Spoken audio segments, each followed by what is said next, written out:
Sa gitna ng kaguluhan at ingay ng mundo, naririnig mo ba ang tinig na ito? Tinig ng kababaihang matapang at malaya. Handang lumaban, hindi susuko, hindi magpapatalo sa hamon ng mundo. Ako'y babae. Hindi lamang sagisag ng kahinaan. May lakas, may talino, may damdamin, may karapatan. Sa bawat pagsubok na aking hinarap, hindi ako sumuko. Hindi ako napagod, hindi ako nagpatinag sa hamon ng mundo. Nagdiriwang tayo ngayon pagkatapos ng buwan ng kababaihan, hindi para sa aming sarili, kundi para sa lipunang ating ginagalawan. We for Gender Equality and Inclusive Society ang ating tema. Isang hamon, isang layunin, isang pangarap na sana'y maabot natin. Ako'y babae. Hindi lamang sagisag ng kahinaan. Ako'y may tinig, may salita, may damdamin, may karapatan. Ako'y lumalaban para sa isang lipunang patas at makatarungan. Isang lipunang walang diskriminasyon, walang pang-aapi, walang kasarian. Tinig ng kababaihan umaabot sa langit, nagpapahayag ng aming mga hinaing, aming mga saloobin. Kami naninindigan para sa karapatan, para sa kalayaan, para sa katarungan, para sa pantay na oportunidad na aming inaasam. Sa gitna ng kaguluhan at ingay ng mundo, naririnig mo ba ang tinig na ito? Tinig ng kababaihang matapang at malaya, handang lumaban, hindi susuko, hindi magpapatalo sa hamon ng mundo. Hindi kami iiyak, hindi kami magpapatalo. Kami babae, kami may lakas, may talino, kami may tinig, may salita. Kami may pangarap, may hangarin. Kami may karapatan.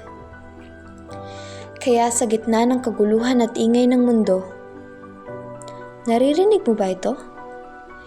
Tinig ng kababaihang matapang at malaya.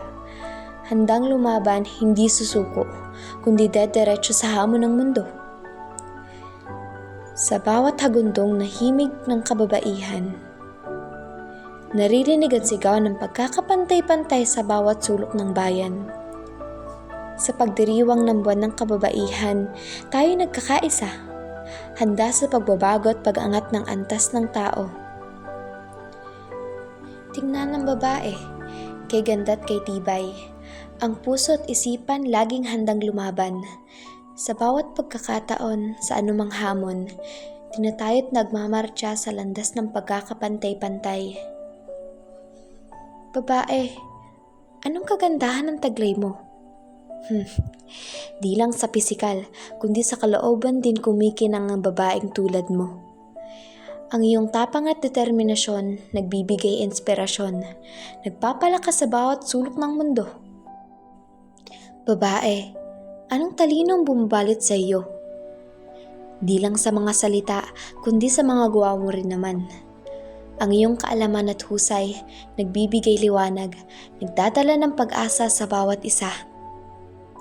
Babae, anong pusong naglalakbay sa iyo? Di lang sa pagmamahal, kundi sa paglilingkod sa kapwa mo. Ang iyong malasakit at pag-aalala, nagbibigay pag-asa, nagpapalaganap ng pagmamahal sa bawat isa. Ngunit, bakit pa rin may mga pagkukumpara? Bakit pa rin may mga takot at nagdududa? Pagdududa at hindi mawawala ang mga mahilig manghusga. Kailan ba tayo matututong magbukas ng isipan at tanggapin ang katotohanan na pantay tayong lahat, walang pinagkaiba? Babae, ang tinig mo'y malakas at malinaw. Ipagpatuloy ang laban, huwag kang susuko. Tayo'y magsama-sama sa paghahatid ng pagbabago.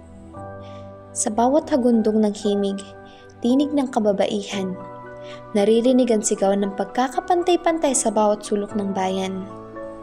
Babae, ikaw ang lakas ng pag-asa, ang tinig na nagbibigay liwanag sa dilim.